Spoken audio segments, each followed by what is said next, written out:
જય શ્રી કૃષ્ણ, જય દ્વારિકાધીશ મિત્રો, સ્વાગત છે આપણું નક્ષત્ર જ્યોતિષ કાર્યાલયમાં।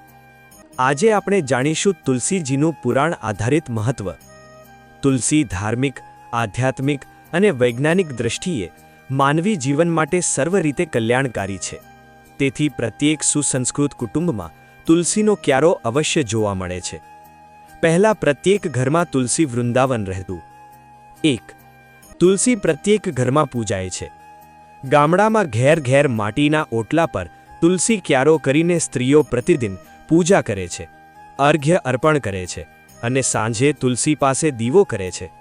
અમને સુખ સમૃદ્ધિ, દીર્ઘાયુષ્ય, સૌભાગ્ય, ભગવત પ્રીતિ પ્રદાન કર એવી તુલસીને પ્રાર્થના કરે છે। કેટલાક વિશેષ પ્રસંગોમાં તુલસીની પૂજા અને અનુષ્ઠાન ઇત્યાદિ કાર્યક્રમો આયોજિત કરવામાં આવે છે। તેમજ તુલસીના પાન પ્રસાદ તરીકે વહેંચવામાં આવે છે। તેમજ અન્ય પૂજા સમયે તીર્થમાં તો તે નક્કી જ નાખવામાં આવે છે। 2. તુલસી પૂજનનું મહત્વ અને તુલસીને કારણે થનારા આરોગ્યદાયી લાભ। શ્લોક: તુલસી યસ્ય ભવને પ્રત્યહમ પરિપૂજ્યતે તદ્ગૃહમ નોપસર્પંતિ કદાચિદ યમ કિંકરાહ। સ્કંદ પુરાણ ખંડ 4 અધ્યાય 21 શ્લોક 66। અર્થ: એવું કહેવાય છે કે જેના ઘરે તુલસીની પ્રતિદિન પૂજા થાય છે તે ઘરે યમદૂત ક્યારે પણ આવી શકતા નથી। જ્યાં તુલસીના પૂરતા રોપા હોય છે ત્યાંની હવા 24 કલાક શુદ્ધ રહે છે। આવા ઘરના લોકો નિરોગી રહે છે, તેમને દીર્ઘાયુષ્યની પ્રાપ્તિ થાય છે। સંતોએ કહ્યું છે, તુલસી નિર્દોષ છે। પ્રત્યેક ઘરમાં તુલસીના 1-2 રોપ હોવા જ જોઈએ। સવારે તુલસીના દર્શન કરો, તુલસી પાસે બેસીને દીર્ઘ શ્વાસ લો અને મૂકો તો આરોગ્ય સારું રહેશે, તેમજ દમ થવાની સંભાવના ઓછી થશે। તુલસીને સ્પર્શ કરનારી હવા શ્વાસ સાથે શરીરમાં લેવાથી રોગ પ્રતિકારક શક્તિ વધે છે। સીતા માતા અને લક્ષ્મણે પણ તેમની પર્ણકુટી પાસે તુલસી વાવી હતી। તત્વદર્શી ઋષિ મહર્ષિઓએ તુલસીમાના સર્વ ગુણો પારખી લઈને તેનામાંના દેવત્વ અને માતૃત્વના માનવીને દર્શન કરાવ્યા। તેથી દેવત્વ અને માતૃત્વના પ્રતીક તરીકે તુલસીના રોપ વાવવા તેમજ તેની પ્રતિદિન પૂજા કરવાનું વિશેષ મહત્વ કહ્યું છે। સંતો કહે છે, તુલસીના પાન ત્રિદોષ નાશક છે, તેને કારણે કોઈ પણ દુષ્પ્રભાવ પડતો નથી। પ્રતિદિન તુલસીના 5 થી 7 પાન ખાઈ શકો। તુલસી હૃદય અને મગજ માટે પુષ્કળ લાભદાયી છે। ઈશ્વર પાસેથી પ્રાપ્ત તે આરોગ્ય સંજીવની છે। જમવા પહેલાં અથવા જમ્યા પછી તુલસીના પાન આરોગવા આરોગ્ય માટે લાભદાયી છે। વાત અને કફના શમન માટે તુલસી ઔષધિનું કામ કરે છે। ઊભા અથવા ચાલતા ચાલતા પણ તુલસીના પાન ખાઈ શકો છો, પણ અન્ય કોઈ પણ પદાર્થ આ રીતે ખાવો તે શાસ્ત્રવિહિત નથી। દૂધ સાથે તુલસી પત્ર વર્જિત છે, પણ પાણી, દહીં, ભોજન ઇત્યાદિ પ્રત્યેક પદાર્થ સાથે તુલસી પત્ર લઈ શકાય છે। રવિવારે તુલસી ઉષ્ણતામાં વધારો કરે છે, તેથી તે દિવસે તુલસીના પાન તોડવા નહીં અને સેવન પણ કરવું નહીં। વૈજ્ઞાનિક સંશોધનમાં સ્પષ્ટ થયું છે કે તુલસીમાં વિદ્યુત તત્વની નિર્મિતિ કરવાનું અને શરીરમાં તે તત્વ ટકાવી રાખવાનું અદ્ભુત સામર્થ્ય છે। તુલસીના થોડા રસથી તેલ જેવું માલિશ કરવાથી વિદ્યુત પ્રવાહ ઉત્તમ રીતે ચાલે છે। 3.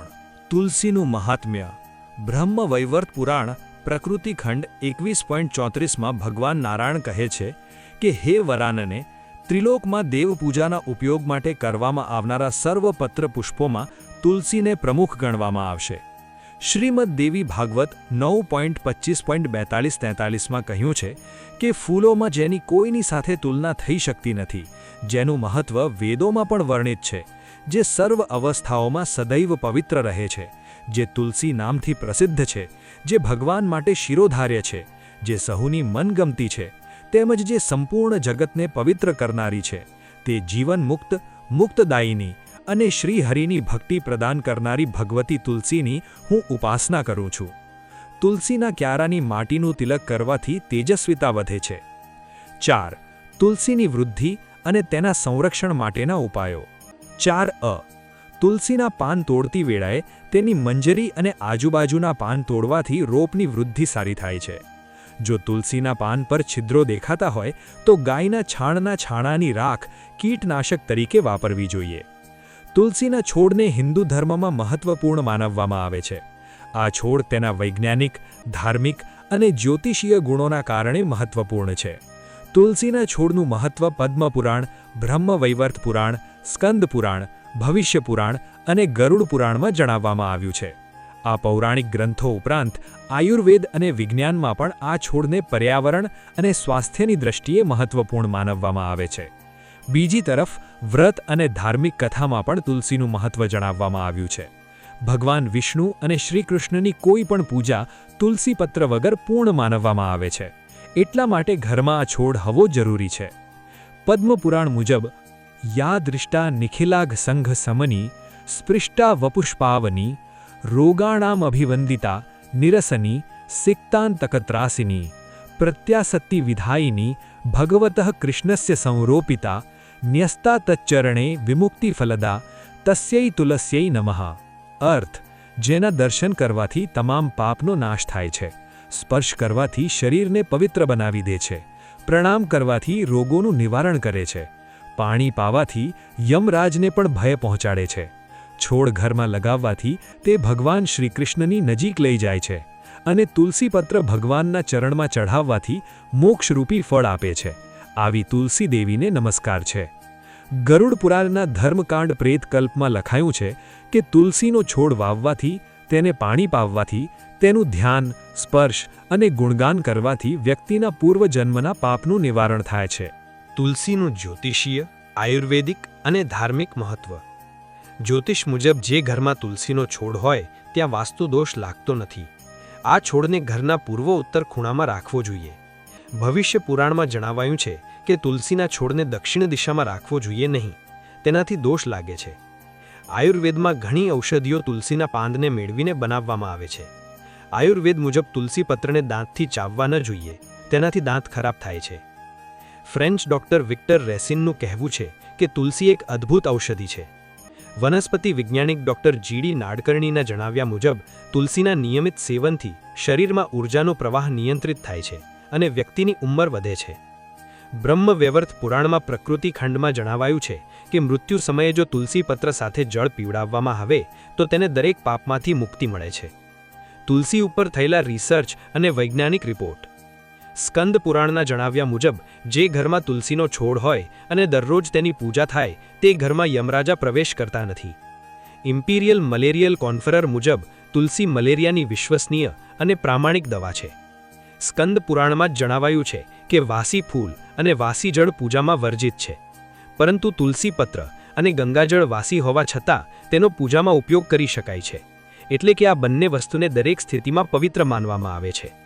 ડિફેન્સ રિસર્ચ એન્ડ ડેવલપમેન્ટ ઓર્ગેનાઇઝેશનના વૈજ્ઞાનિકો દ્વારા કરવામાં આવેલી શોધમાં જણાવાયું છે કે તુલસીમાં એન્ટીઓક્સિડન્ટ હોય છે, જે શરીરની મૃત કોશિકાઓને ઠીક કરવામાં મદદ કરે છે. બ્રહ્મવૈવર્ત પુરાણના શ્રીકૃષ્ણ જન્મખંડમાં જણાવાયું છે કે ઘરમાં રોપવામાં આવેલી તુલસી મનુષ્ય માટે કલ્યાણકારી, ધન, પુત્ર પ્રદાન કરનારી, પુણ્ય આપનારી અને હરિભક્તિ દેનાર છે. સવારમાં તુલસીના દર્શન કરવાથી 1.25 ગ્રામ સોનાના દાનનું ફળ મળે છે. તુલસીનો પ્રભાવ શરીરમાં જતા કેમિકલ કે અન્ય નશાવાળા પદાર્થોથી થતા નુકસાનને ઓછું કરે છે. ટીબી, મલેરિયા કે અન્ય રોગો સામે લડવા માટે તુલસી કારગર છે. કિએમ જૈનના પરીક્ષણમાં એવું જાણવા મળ્યું છે કે કોઈ વ્યક્તિ તુલસીના છોડની 9 પરિક્રમા કરે તો તેની આભામંડળનો પ્રભાવ 3 મીટર સુધી વધી જાય છે. માહિતી ગમી હોય તો લાઇક, શેર અને સબસ્ક્રાઇબ જરૂર કરજો અને હજુ બીજી આવી જ અથવા તુલસીજી પાર્ટ 2 જાણવા કોમેન્ટ કરો. જય દ્વારિકાધીશ.